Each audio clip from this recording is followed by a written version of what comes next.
Truthfully, being pressured to wear white heels I'd never use again. I purchased vibrant coral flats and wore them all day. My mother-in-law wasn't pleased, particularly at the church service. I, on the other hand, was thrilled that despite all the compromises I made that day, I held firm in the Orthodox sanctuary.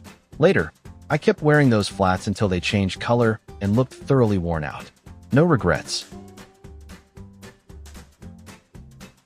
Frankly, the sheer number of events tied to it, bachelor/bachelorette parties, bridal showers, engagement celebrations, you name it, and how costly everything is. Convincing people to travel, pricey bridesmaid gowns. Don't get me started on what brides shell out. I'd prefer skipping the lavish pre-wedding festivities, having a modest ceremony, definitely not a destination wedding unless you can pay for guest travel, an affordable dress, under $1,000, and investing more in the honeymoon end. You know, building a life together. Dollar dance. So unbelievably tasteless. Inspecting the bedsheets for blood the next morning. In some places, it's taken so seriously that people buy fake blood capsules to deceive the family. The division of men and women in wedding parties. I come from a deeply traditional Catholic background and am very close to my younger brother. The role of best man is supposed to go to the family member you're closest to, as my parents told my older brothers, who picked each other. But when it came to my younger brother and me, my mom actually chuckled at the thought of me being his best maid.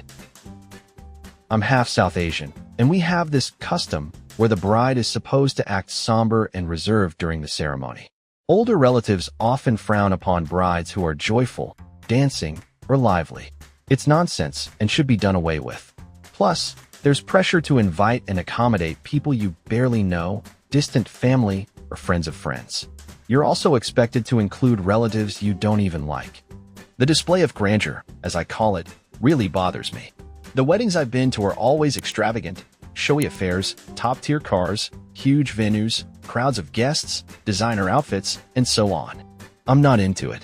To me, it feels like spending a fortune to impress strangers or people you don't care about, haha. Once it's over, they'll forget it as soon as something else comes up.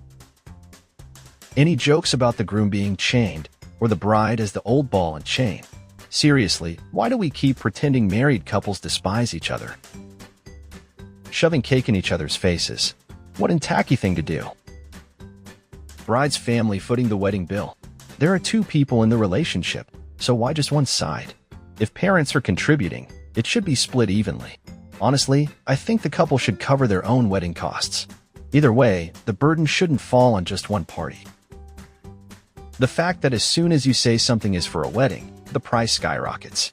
My daughter's event planner bought round, decorated cakes from a local bakery and assembled them herself with a wedding topper for a fraction of what the same bakery would have charged for identical cakes labeled as a wedding order.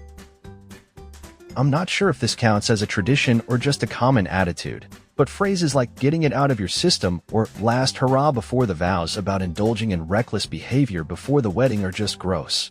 The notion that someone feels compelled to potentially betray their partner is terrible. Plenty of couples enjoy places like strip clubs together, and that fun doesn't vanish after marriage. I've heard in films excuses like, well, at least she did it before the wedding, and let's be real, it's almost always about the guy.